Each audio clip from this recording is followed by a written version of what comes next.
Hey guys, and welcome back to the channel. In today's video I'm going to go through my top 3 ways that you can start looking after your finances right now. Coming in at number 1 on the list is budgeting. Now budgeting is as simple as it sounds. It's effectively laying out on a spreadsheet your income and your expenses. The best way I find to break it down is having your income, your fixed expenses and your variable expenses. The reason being is so that the fixed expenses are things like your mortgage, your rent, any sort of bills that you've got towards a house like council tax, gas, electric, water, phone bill, TV license, all those types of things that you're going to be paying on a monthly basis that you have to sort of live. Those are what we call fixed expenses, and providing that you can cover those costs every single month from the income that you get, it then goes on to variable expenses such as fuel, food, etc., which are items that obviously you're going to need, but you're not going to necessarily need the same amount each month, so there's adjustment for those sort of costs in that month depending on what you're up to, and then also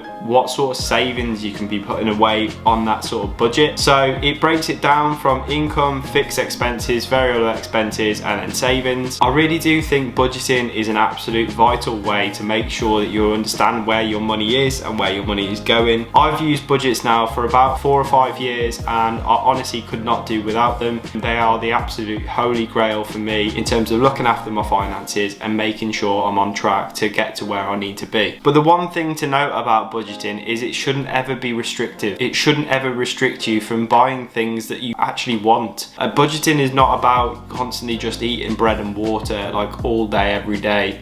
Just make sure it suits, make sure it fits, make sure that you've got some form of enjoyment out of your money, and don't restrict yourself too much, because it's like dieting. If you do it too difficult and you make it too hard on yourself, you're never going to stick at it. So make sure you've got some leeway to have some form of nice things, so like going out and seeing friends, budgeting for meals out, going to the cinema, playing football, I don't know what it is, anything that makes you happy that you sort of have to pay for. Just make sure you factor those in, because if you don't, budgeting is going to make your life hell and you will not stick to it. So please factor in things that you're going to enjoy, and it will make the whole experience of budgeting a whole lot better. So number 2 on the list is reviewing your bank account. Now I can talk about this first-hand experience literally 2 days ago. I'll explain exactly what's happened. So a couple of days ago I thought I haven't reviewed my bank account in a while, and there may be some sort of direct debits that I've set up previously that I no longer use, and I thought now is probably the best time to start looking at it with all the increases in costs and things. So I went through my bank account and I went onto my direct debits, and there was a $17.95 or something like that coming out every month. There wasn't any tagline on it, which was a bit weird. It just said DD and that was it. I did a little bit more investigating on it. It turns out it was a subscription for a CV template website that I'd applied for 8 months ago, and I've been paying $17.95 per month since then. So basically I signed up for a week's trial to get a template of a CV that I used to actually apply for the job, and got the job, which is pretty good. But I signed up for a week, completely forgot to cancel it, and 8 months later I've paid $17.95. So I've wasted an absolute ton of money on that, and that's just by reviewing my bank account. I'm so glad I did review my bank account when I did, because it's meant that I've stopped myself from losing any more. But I wish I checked every month, because I would have noticed that straight away and cancelled it straight away and saved myself a lot of money. Also, another thing that I spotted was a BritBox subscription on my Amazon Prime. It was $5.99 a month. I thought I'd cancelled the free trial, but unfortunately I hadn't, and it had been recurring for about 3 months, so I'd wasted around about £18 on that one. After telling my mum and dad about that, they checked theirs and they'd been paying theirs for 15 months and they hadn't realised, never used it at all. So please review your bank accounts, make sure you know what direct debits are coming out, review your subscriptions, especially Amazon Prime, because they're so sneaky. And yeah, it is one of the simplest things to do, and it doesn't take a lot of time, just a little bit of digging and sort of investigating as to what it actually is, because some of them are quite sneaky with what the information they put on your bank statements. So just check your banks, check the direct debits, and look out for anything that looks a bit strange.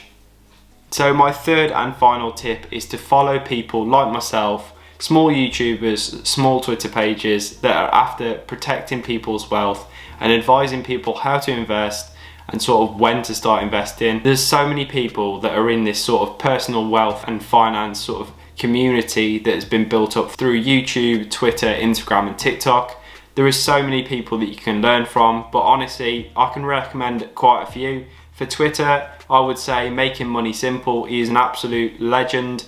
I've followed him for quite a while now. I believe his name is Ryan. So Ryan has actually got an ebook and one-to-one tuition, and he's also now set up a YouTube channel like myself, and he's doing really well from it. So that's pleased to see, but he is very, very informative, very, very simplistic, and he does definitely make money simple. In terms of another account to follow on Twitter, if you're into cryptocurrency, Bitcoin, Ethereum, and all that sort of good stuff, Crypto Capo, I'll put his Twitter handle somewhere on the screen now.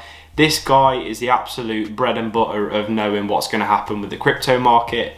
I don't know how he does it, I don't know where he gets his information from, but he's an absolute genius. Follow that guy for any crypto knowledge that you need and sort of advice that you need before you start investing in crypto. And he's always tweeting about something about whether the price is going up, whether it's going down, whether demand's dropping, whether it's increasing. Although you must do your own research, this guy is a pure beast in terms of crypto. So drop him a follow and you'll see what I mean. So another YouTuber to follow is Panda Boss. So Panda Boss set up a YouTube channel, I think it was just before COVID. She talks about personal finance, investing, and she's sort of documenting her own journey of becoming financially free. She's very, very interesting, really, really easy to watch, and very, very informative as well. There's so many different YouTubers like these people that just are so informative, and I feel like unless you start searching for these, you'll never ever gain that sort of exposure that you need to start with your own journey to becoming financially free. Don't get me wrong, some big channels are very, very informative, but they're all about capturing a big audience. They're not necessarily set out to provide the best information. So I always feel like they're trying to appeal for a big range of people,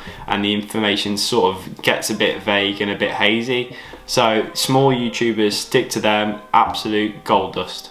Okay guys, that is going to wrap up today's video. If you did enjoy it, please give it a thumbs up, subscribe to the channel if you want to see more content like this, and I'll catch you on the next one. Peace.